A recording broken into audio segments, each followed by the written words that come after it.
Welcome to the Top Shelf Grumbling Podcast with Dan the Don Walls. This episode is brought to you by our sponsors, Lawn Hub for all your lawn care needs, Price Cutter, the best meat in town, Hales State, Russell Motors, go see Austin, he's got what you need, Butcher Block Restaurant, voted Best Biscuit and Best Breakfast 2025. Available wherever you get your podcasts, coming to you from the Wilder Fitness Studio. Presenting a Where You Media production, this is Top Shelf Grumbling. All right, guys, we're back here with the Top Shelf Grumbling podcast tonight. We got a special little episode here, and Easter special. Easter edition. We've got to recap a great baseball weekend for the Rebels. Woo! I mean, that was unexpected, but very much appreciated. Not really unexpected. Not unexpected, but appreciated, I guess. I'll leave it at that. Because I've been saying this all year. We didn't score for 20 innings, so yes, and our the game that we won at one point in time, we had 23 outs, and 13 of those were strikeouts. Yeah, it was. Look, it was bleak. We just need another hitter or two to step up. I mean, I've heard this. Bacetta, Udemark, Will Fernan. I mean, all those guys are batting 300, 320, 330. But that's it. Yeah. Those are only three batters in the entire lineup. But Federico stepped up. He had a great, and also, I mean, Braden Randall's, and Foley has gotten a couple timely hits here and there recently too, but we need somebody, at least really only just one more hitter to really step up. Like Dom Decker, let's call it what it is. He gets on base, but he's batting like 221, 231. I think that we've talked about this ad nauseum, but there's a failure to have a plan at the plate. You're getting ready to go up there to hit, and figuring out what you need to do with the ball, and we're just trying to sit on the fastball. And sometimes it works, and sometimes we're relying on a lot of home runs and a lot of big plays and big swings. We had 10 hits Friday night. Yeah. That was a good sign. Yeah, I've been bullish on this team all year. I think. We were pretty good last year. We should have, would have, could have, but very easily should have been in a super regional last year. Yeah, and I think, which we hadn't hosted a super regional since 2009. Anyway, I like this team. I think it's better than last year's team. That was a super regional caliber team. Yeah, our pitching for sure. Rabe, Elliott, Townsend. That's the best. That's a good 1, 2, 3 punch as you're going to see in the SEC or in the entire country. Rabe is so long. I mean, and look, don't count out Will Libbert yet either. Now he's gonna help this team down the stretch. He was the first one up in the bullpen on Thursday night. He's gonna be fine. But anyway, if we get another batter or two to step up, then look out, because if you have to play those three pitchers in a regional or super regional, then keep the score low. We can try to win a few, steal a few if we get the bats going for sure. And we said this ad nauseum too. All you got to do is go around 500 in SEC play. Yeah. Basically, we got to find 8 or 9 more wins to do that, and you'll host if you go around 500 in SEC. Yeah. I saw today, Ole Miss is number 7 in the RPI, 7 or 8th, I think. And somebody posted on Facebook, and the state fans were in the comments bitching like, "How are they number 8? We're 15th." I was like, "That's state fans. You don't know how RPI works. It has really nothing to do with who beat who. It's who. No. It's who you have played. Actually, it's a compliment to Mississippi State for our RPI to be that high. Yeah, absolutely. Because they're one of the best teams in the country. You know who else has got a good RPI? Drew Chapman. He's the sponsor of this episode. Absolutely. His telephone number is 662-317-1331. If you need any real estate, go check out Drew Chapman. He's a great partner here at Top Shelf Grumbling Podcast. Absolutely. Anyway, get back to our baseball. Sorry, Drew, the state got swept this weekend. But anyway, we were gonna put a little shot here at the Mississippi State baseball game, but we'll not do that. I guess we could. We won't rub it in. We won't. Don't want to rub it in. That's true. That. We don't want to step on anybody's toes or anything. But yeah, Mississippi State did get swept at home for the first time since 2004, I believe, is what I saw. That's a long it's kind time. of an anomaly. We said on we said it before. It's a kind of crapshoot. Well, a few episodes back, we were talking about, hardly anybody gets swept, but I don't know about this past weekend, but I know the weekend before, like 7 teams got swept in the SEC, so it's kind of outliers. A few outliers, yeah. But anyway, yeah, just Ole Miss baseball. Please, somebody step up and help Becerra and Udemark and Furness. I mean, come on. And also, and I think after the game they interviewed Udemark and he said, Mike Clements has kind of lit a fire under us and said, hey, we got to better have a better approach and all that. So that's what I was worried about. Maybe that game the other night, Saturday night, was kind of going to get us going. That was my concern, is we didn't have a good approach going to the plate, and we were swinging at things we shouldn't, and swinging too hard, and not playing good situational baseball. We were just swinging for the fences and hoping we hit home runs, which I guess that's a philosophy, but it's not always one that's going to win you games when you need to. But we have shown we've been resilient. I mean, it's just here lately it looks like that's all we're doing is trying to live by some big shots. We have a very resilient team. That's one thing I like about us. We're resilient. We don't quit. We hang in there. We've won a couple games here, probably that we shouldn't have won. But we also lost a couple, too, that we could have easily won. I like this team. Long season, really. We still got a lot of baseball left. A whole lot. We got LSU coming into town this weekend. That's going to be I still feel like there's going to be some spillover with just the current LSU fan current base. Current state of affairs. There's going to be some pushback and some heated exchanges, even in the baseball arena. Oh, absolutely, for sure. So get ready for that this weekend if you're going to be in LSU hadn't been playing so well. No, they kind of sputtered along in non-conference. SEC that we kind of preseason number 1. They were up there. There's so many damn baseball I've polls. heard some of them had preseason number 1. They were top 5 for sure, and they just kind of really hadn't lived up to it. Yeah. But go to hell, LSU. Absolutely, I'm here for that. That's about all I got for the baseball. Somebody needs to step up, and I think somebody's going to. It's kind of where I'm going with it. I think somebody is going to step up. We're going to find that other 4th or 5th hitter. Owen Pena. You think? I mean, it's going to be. I've been seeing this guy on Twitter that's like, we do better when Owen Pena is in the lineup, and it's actually statistically true. So I don't know. I'm in. We could give it a try. Well, let's move on here. We got a little. What's coming up on the next? There's some big golf tournament coming up next weekend. I don't know. That we want to talk about next. Yeah, let's go ahead and let's get into that. I know you got your notes set up for something else, but I don't want to waste any more time. Guys, the Masters is coming up. Augusta National. Absolutely. Is just a timeless tradition like no other. It's going to be a great time. Got my big hanging out with a bunch of my buddies this weekend. Wesley Morgan, Josh Bowen, Colin McGregor, Austin Russell Motors, by the way. Russell Motors. Go see Austin. He's got what you need. I don't know one of our title sponsors. Absolutely. He does got what you need. Any kind of used car truck. Anyway, that's this weekend, a big crawfish cooking. And we've been doing this for, I don't even want to count the years. The first Masters that me and Wesley Morgan ever watched together was in Fulton. I was like a junior or sophomore in high school. Is when Tiger did the 2005 when the Nike ball dropped right there, the little chip. That's 20,000. Not 20,000. That's 20 years ago. 20,000. Be 21 years ago. But we've been doing this actual. The first year I ever remember doing this crawfish thing was the year that Zach Johnson won, which was 07 or 08. So 20 years of doing this, and we all go down and there. Zach Johnson. We all go down and cook crawfish all day, all night event, and just good Masters tradition. Good, a tradition unlike no other. Absolutely.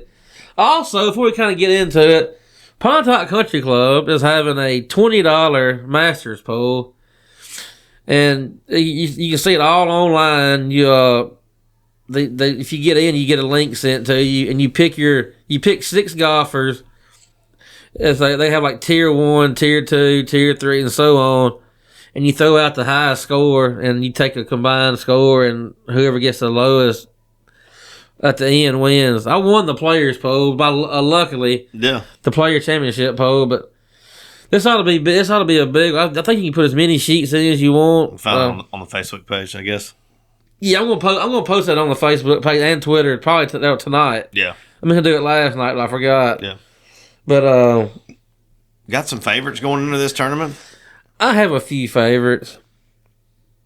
I like Bryce. I think Bryson. Did you see the thing that they put out with a 53-minute long, like Rory's whole last round? No, I seen it, but I hadn't watched it yet. We watched it this morning over coffee, and Summer and I just sat there in awe. We were like, "This is it's pretty cool when they break it down, and you know what shot are you looking for here?" And Justin Rose was in his bag as well too. Man, I like Justin Rose. Don't count him out. No, don't count Justin Rose out because look.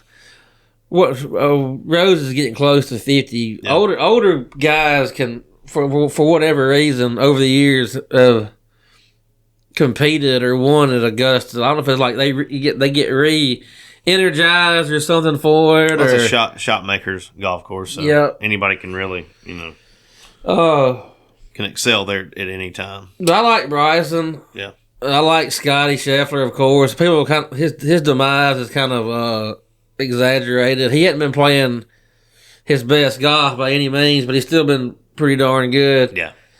He did just have a kid, so I don't really know where his head might be, but something keeps telling me about Colin Morikawa. Is he back from injury? He's playing, I'm pretty sure. Well, he injured his back a couple of weeks ago. I saw him on the sheet a while ago, so we'll see. I didn't realize he injured his back. I must have missed that. Yeah, no, it was a big thing, and he was teeing off and went to go swing right before he teed off and took a practice swing. I was thinking that was somebody. I remember that now. I don't know why I was thinking it was somebody else. It was definitely him. You might want to check that for you. I know. I for sure looked a while ago and he was in the field for sure. Maybe he's back. But Patrick Reed. That's who I'm picking to win. Hold on. I'm picking. I like Rahm too. John Rahm. I'm picking Patrick Reed to win the Augusta National. What? That's my pick. I hate the guy. He's a dick, a grade A asshole. But he's been killing it over on. He's played a lot of European golf. Yeah. He won like 3 tournaments in a row, and a couple of those were like everybody was playing in it. Like all the big names. And he won. It's hard to win 3 tournaments in a row against me. It's hard. Yeah. Long shots. I got down Brooks Koepka, Jason Day, and Cam Young. Now Cam's been playing real good golf this year. Yeah. Jason Day's been close. The Australians, for whatever reason, I don't know. Australians always play good. Yeah. At Augusta. Give me Ludwig Aberg as one to look at, and also Mr. Fleetwood as well too. Fleetwood don't have a good record around this place. He doesn't, but it's not terrible, really. I've got a feeling. I would love him to win this it weekend. Yeah. Those are my 2 picks that I'm gonna put in. So who you picking to win it? I got Patrick Reed. Who you got? Patrick Reed. That makes you sick, though. It kind of does. It makes me sick too, even saying it. Give me Bob McIntyre out of nowhere. Who? Robert McIntyre. I'm just kidding. Come on. I can see it. Don't be a casual. You're a purist. We talked about that today. Purist. But again, remember the Pontotoc Country Club poll, $20. Like I said, I'm gonna be posting that on my socials. So $20 Masters pool. $20 of entry. I know you can do 2. I don't know if you can do more than 2, but you can do at least 2. I'm pretty sure you can do as many as you want to. But yeah, big week ahead. Monday, I'll be watching live from. It'll be on tomorrow, I'm sure, and I won't have nothing else on from now until next Sunday night. It's kind of a week-long process, to be honest. It really is. Yes, they're going to start. Monday, they do like everybody's practice rounds and playing with each other. Get all the media too. You get all the. It really starts today. Like the past champions can bring like whoever the hell they want to bring today to play with them. And also over the weekend they had the women's amateur. Drive, chip, and putt. No, they had the women's. Amateur. It's not actually on the grounds though. They play it like another course. The final round may be on. Yeah, the final round. Yeah. I mean, that was today though. I thought. Was that today? Was it that or the day before? And the drive, chip, and putt was yesterday, right? Yeah. Or Friday, maybe Friday and Saturday. I saw a clip from today. The kid that was cross-handed, hitting a absolute. One of the kids who won was like Texas Terry Texas Terry. I'm pretty sure that was his name. Nice. Like the kid's actual name was Texas Terry. Anyway, big weekend, big week ahead. Yeah, can't wait. Big week of golf. It's just like I said, a tradition like no any other. Yeah. Absolutely. What else you got for us tonight, there, Don? Kind of moving along here. Let's talk a little miscellaneous types, like, a little spring practice, little recruiting. Yeah.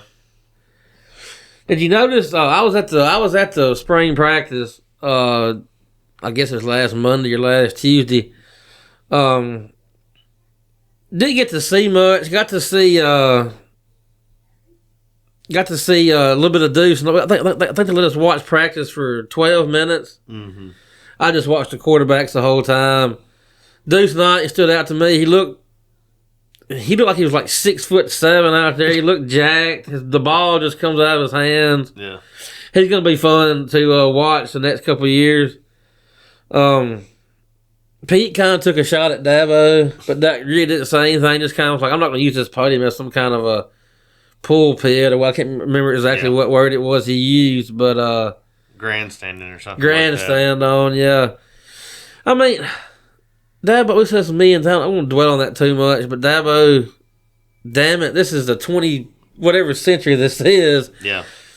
Welcome to 5 years. Well, hell, welcome to 10 years ago. Like there are no rules. I agree. Yes, there need to be some rules put in place for all this. Absolutely. But there's not any rules in place. I mean, just like we've always said, just like with the injuries and all that stuff, Yeah, we're gonna play up to the very edge, like the faking injury stuff. Everybody, for some reason, make it look so ludicrous. Everybody always acted like that we were that Ole Miss was the only team that was faking injuries. Yeah.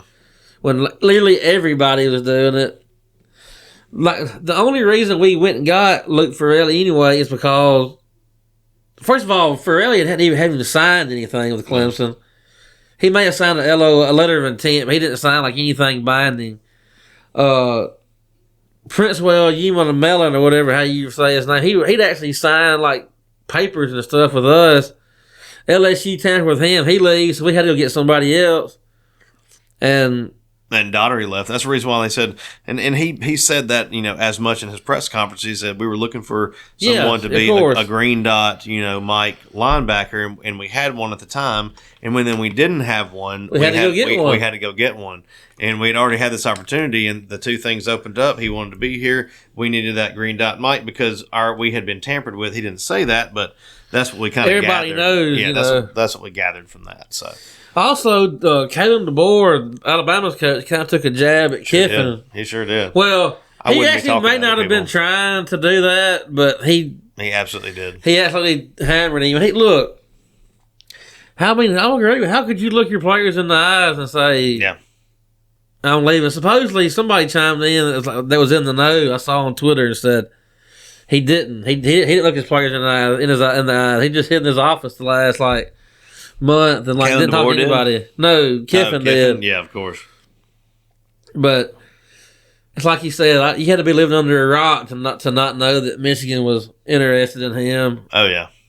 And I'm kind of surprised the board didn't take that job, to be honest with you, because he's one more 10-2 season away and getting ousted in the first round of the playoffs away from being fired. I think also though, you're at Alabama, you got something to prove. Like it's not just I'm going to go take Michigan because it's this or that. But like if you're at Alabama, you don't just give that job up to.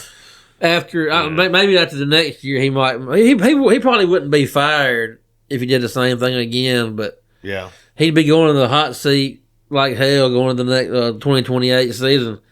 See, one thing, Bama's lucky they didn't lose to Oklahoma. Yeah. Oklahoma just gave them that game away. Yeah. I mean, absolutely. And then Indiana just absolutely mauled them. Let's see here. Trump's executive order that I hope passes should be bipartisan. It does maybe a thing or two I'd add to it, maybe, but I like what I think is you can transfer one time without a penalty unless you're a grad transfer. 5 years to play 5. 5 years to play 5. I don't know if it's gonna. I don't know if it'll stick, but I think it will, because this is what the NCAA was wanting.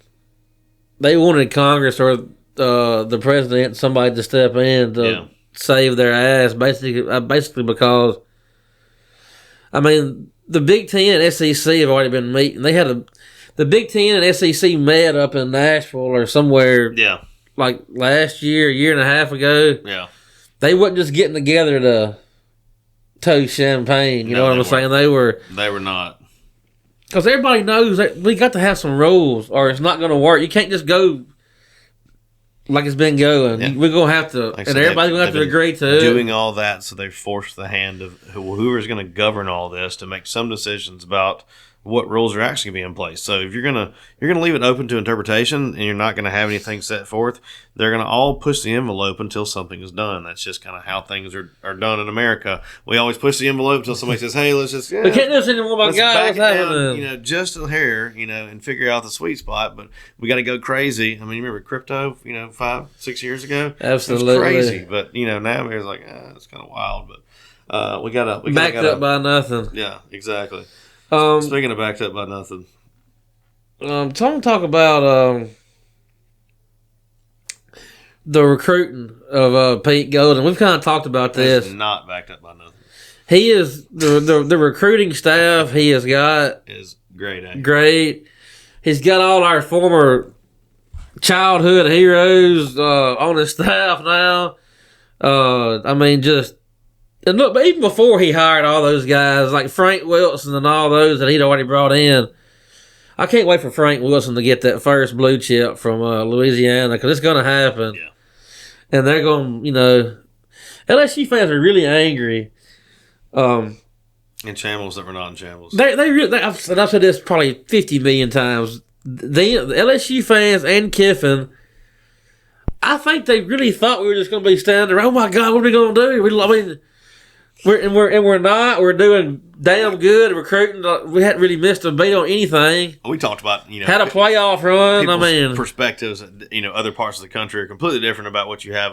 Of the perspective you have of your own, or information even. About what's going on in the program. So, but their fans, like I said, and Kiffin, they convinced that it's just over with. They cannot stand that we're not like, oh God, the sky is falling. We've actually moved on for the most part. Yep. I mean, anyway, go to hell, LSU. Let's see. Got a few more things here. And the Mississippi kids that we were recruiting, Johnny Vaught always said he loved Mississippi kids. He thought you could build a team around them easily. I mean, just look at all the SEC and NFL players in the Hall of Fame that are from Mississippi. Yeah. And some of them didn't necessarily play at Ole Miss or State, but good talent. And Pete's putting more of an emphasis on that, judging by the people he's hiring. Yeah. I've heard crazy things about Landon Barnes, by the way, in spring practice. That he's just a man among boys. Yeah, what'd they say? Who was it? Brian Brown said he was going to be a household name. Brown said he was going to be a household name. That's high praise. It sure is. I mean, they've seen him for a week, and they already can tell that. Yeah, that's pretty big time. Also, one thing we forgot to talk about, the Ole Miss men's golf team. Yeah. Had a top 4 finish at the Mason Rudolph Championship up in Nashville. Tom Fisher was second overall. He, I think one of the Auburn boys beat him by 2 shots. And Auburn's just crazy, crazy good. But I think the Ole Miss team, the golf team is rounding the form, because in all these meets, or whatever you want to call them, tournaments, if you finish in the top 5, yeah, you call it a good weekend. Yeah. And we have finished in the top 5 just about every tournament all year, and we've been 12th or 13th ranked nationally the whole season. It's just like we have this weekend we didn't. Kind of top heavy. What I've seen is we've got some guys that's really really good at the top, but I think it's more inconsistency because this past weekend what we played good about every day, but there's been like some tournaments the first day we'll play good. Yeah. And be like leading, and then either the second or third day, one of the two, we'll play like it's usually the second day that we kind of are on. But if we can put this all together, we got a chance to make another run this year, and regionals are going to be coming up soon, and it'll be here before you know it. Yeah. Mr. Malloy's going to have him going. Absolutely, I'm going to try to get him on the pod soon, either this pod or mine and David's new pod, Toddyland. Give it a try. We had one. Shout out. We had one episode so far, but I want to ask Malloy. When I've watched, he's like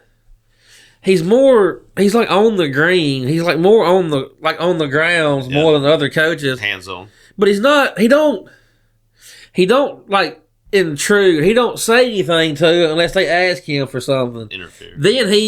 Then he gets down, helps however. You can help him read putts and some stuff too, I think. But he's more, I don't know if you call it necessarily hands-on, but I want to ask him about that because nobody else is down there and as much as he is on the green and stuff. He's involved. Involved, yes. Yeah. Absolutely. But head over to Ole Miss 365 for all your sports stories, forums. The forum is getting good, real good on there, and the stories are. I don't see how David does it. I told him, I said, you write 40 articles a day. He said, I don't write 40. I said, well, you write 5 or 6 for God's sake, for sure. I was exaggerating it's a little 40 bit. a week for sure. Lord. Yeah, you got quantity over there and quality as well too. See, and all every sport. Yeah, every sport, women's sports as well too. And also the softball team. The softball team maybe has turned it around. Their first 3 series were 3 top 4 teams. Yeah. Got swept the first 2, but we just took 2 out of 3 from Tennessee. We were off this weekend, but they've won 5 out of 6, so hopefully they're going to get that turned around. Speaking of, women's sports. Yeah, absolutely. But yeah, OleMiss365.com is where you need to go over and check out. Getting also better and better and better. While you're there, like and subscribe to the podcast as well here too. Amazon, music and Spotify and all and the things. Ole Miss 365 YouTube channel as well. Yeah, absolutely. Where you can find the new Toddyland podcast. Toddyland podcast, absolutely. Also, I'm going to be posting some bets and golf masters bets this week on Facebook and Twitter, so stay tuned for some of those too. Good week for that. Good week. I'm gonna do mostly like a FanDuel lineup. I figured out the bet the golf and stuff is easier to do the fantasy. No, the head to heads I don't really. I like picking the team and riding them out. Yeah. But anyway, that's about all I've got. All right. Well, thank you guys very much for listening to the Top Shelf Grumbling podcast tonight. Thank you very much, Drew Chapman, for sponsoring this episode. Give them a call at 317-1331 for any real estate need that you have. Thank you guys again, and we appreciate y'all. Like and subscribe, and go to OleMiss365.com. Have a good night. Hotty toddy, and go to hell LSU. Go to hell LSU. This has been a Where You Media production. You can find us anywhere you get your podcast. If you're watching on YouTube, please like, share, and subscribe. Leave us a comment. What's your sentiment?